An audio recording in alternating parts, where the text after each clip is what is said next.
बारकी सासू आणि मी पाटाचं तोंड खंगाळलं आणि चहाचा घुटका घेतला आणि चाललेलो डोंगरावर. अहो त्या गवताच्या पेंड्या काल बायकाने नव्हत्या का काढल्या, त्या रचायच्या होत्या. मोठी सासूबाई लवकर गेलेली, तिच्या मागणं आम्ही चाललेलो. म्हणलं तेवढीच तिला मदत होईल. अहो एवढ्या डोंगरावर पाक त्या टोकाला आमचं शेत होतं आणि हे काका कधीचं काम करत होते. वाटते का सकाळचे 7:30 वाजलेत ते. त्यांनी अगोदरच तिथं झाडाला पाण्याची पिशवी टांगलेली. आम्ही सासूबाईसाठी नुसती पाण्याची बाटली गेलेली. हे बारकं पोर टुनू पळतोय. मोठी सासू तिकडं काम करते आणि आम्ही जवान माणसं हपकी खातोय. ते म्हातारी माली आहे, चल काम करते 7 वर्ष आणि मी जवान असून हपकी भरली. बघा मंडळी, मी इकडं बोलतोय तुमच्याशी आणि माझ्या मागं चमकी भुकते. अहो ती चिडल्या माझ्यावर, तिला मी व्हिडिओमध्ये नाही घेतलं म्हणून. जाऊ दे, तिच्याकडे तुम्ही दुर्लक्ष करा, मी काय बोलते ती ऐका. माली आईला पहिल्यांदा दिली पाण्याची बाटली, तिने तपकीर घासलेली. मला वाटतं तपकीर घासल्यानंतर काय बाबा एनर्जी येते करावं. लय बायका चुटू कामं करतात. त्या कुठल्या काकू तिकडं आवाज देऊन काम करत होत्या, सुनबाई जमतंय का? मी पण म्हटलं होय मावशीबाई जमतंय व काम. बघा काहीतरी पाटाचं 7:30 वाजले, काय तो आमचा डोंगर साजरा दिसतोय. लय भारी वाटत होतं सकाळ. अहो एक्सरसाइज करायची पण गरज नाही, ह्यातच एक्सरसाइज होऊन जाते. सासूबाई म्हणालेली कोपऱ्यानं साईडनं जा, कोण नाही बघत तुला, हाय त्या कपड्यावर जा. आपण पण गेलो बाबा. माझ्या सगळ्या सासूवा बघा माझ्या सपोर्टिंग आहेत बाबा, सपोर्ट सिस्टम आहे त्या बघा. गावाच्या त्या साईडनं कोपऱ्यात आणले. ही बारकी सासू बघा कशी चुटू काम करत्या.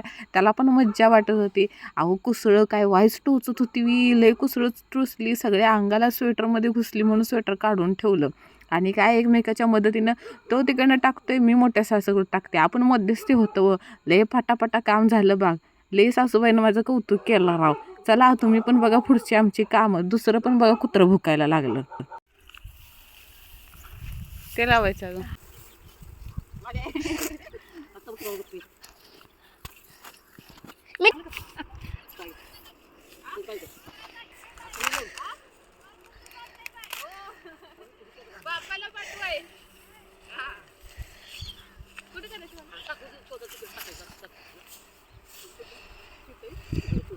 सगळी बघा बाया बोलत होत्या, सगळी वाडी बोलायला लागली. काय ग बाया एवढी पोरगी शिकल्याने हिला काम करायला आणलेवी.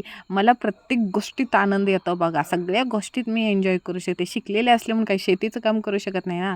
अहो ह्या बारक्या पोराला पण बघा कसं कुसायला लागलं. त्यात आता म्हणलं आता रडगाणं करणार, पण नाही बाबा सहन केलं त्यानं. आणि इथं आमचं सगळं रचून झालेलं होतं. आता आम्ही चाललो घरी चाललो. मालेला म्हणलं गावाच्या बाहेरनं जाऊया, तर माले बोलली चल इथनंच गावातनंच जायचं.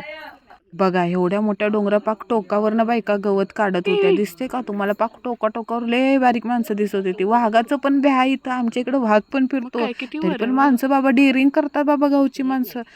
थोडं काम पडलंय तिथं, मी गावात काढून आले. झाडू मारायचंय आणि बिनकामाची माणसं.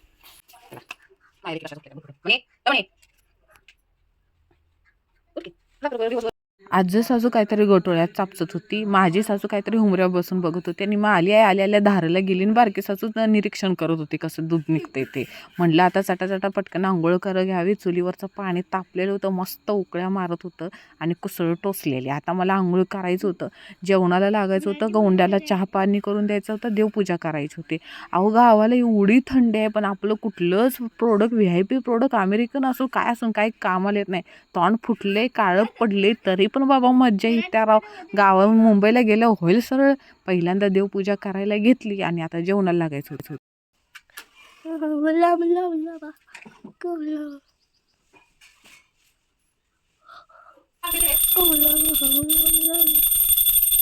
हे आमच्या घरापुढचा तुळशीचा कट्टा.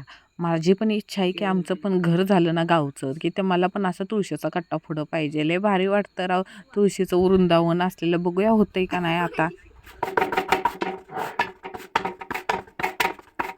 आमची म्हस माले, तुम्ही कुठं खाली होता तेव्हाच म्हस ओरडत होती. कशी मालकीन आलेली कळत्या. काय भाकरी करून झालेल्या आहेत आता. गावाला एवढ्या काही जमत नाही मला भाकऱ्या. इकडे दूध तापते आणि ही आमच्या सासूची परात लग्नातली असली जाड आहे ना, बघू शकता. आउट लय जाड आहे. आता तुम्हाला भाजीच दाखवते मी कुठली भाजी करणार. तेव्हा मोबाईलला सेट करू. हां परात साईडला काढते. ही बघा, ही चिंबाची भाजी दिसते का? ही ना कवळं पावटं आहे ती. कवळं पावट्याचं असं हे उकडून घेतले. दिसतं ते का? हां बघा आई कवडं पावटा असं उकडून घेतली ती. आता फक्त तेलात चटणी मीठ टाकून ह्याची भाजी करणार आहे. थांबा दाखवते तुम्हाला. भाजी मस्तपैकी तेलामध्ये अजून थोडी टाकते जरा झणझणीत बनवायला. आणि वरण हे उकडलेलं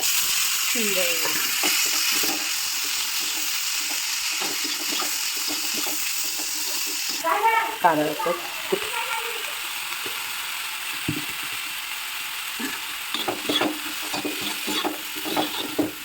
सगळे जेवलेले होते. सगळ्यात शेवटी मी राहिलेली आणि आमच्या घराचा मागचा दरवाजा आहे ना त्याच्यावर कटल्यावर बसून मला जेवायला लय आवडतं बघा.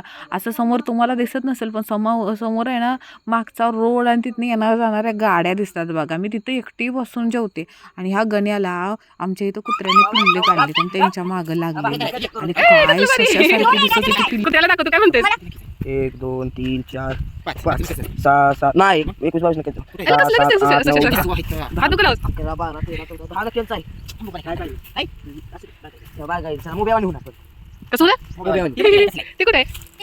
कुठे बसले बसले वरडते कशी आतनं तिचा काय तुम्हाला वास येतो का काय इथं आहे वाले मग कशी वरडते तुला काय वास येतो का ग तुझ्या मालकीनीचा हा वास येतो म्हणत्या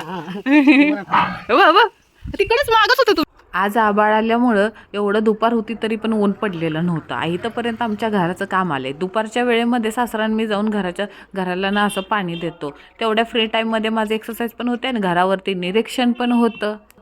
मंडळी सांजचे 6 वाजता गावाला जेवणाची तयारी लागते बघा. मी पण लागतो जेवणाच्या तयारीला. अहो बाहेर कसलं टिप्पूर चांदणं पडले. पौर्णिमा जवळ आली ना आणि तुम्हा सगळ्यांना मनापासून धन्यवाद बाबा.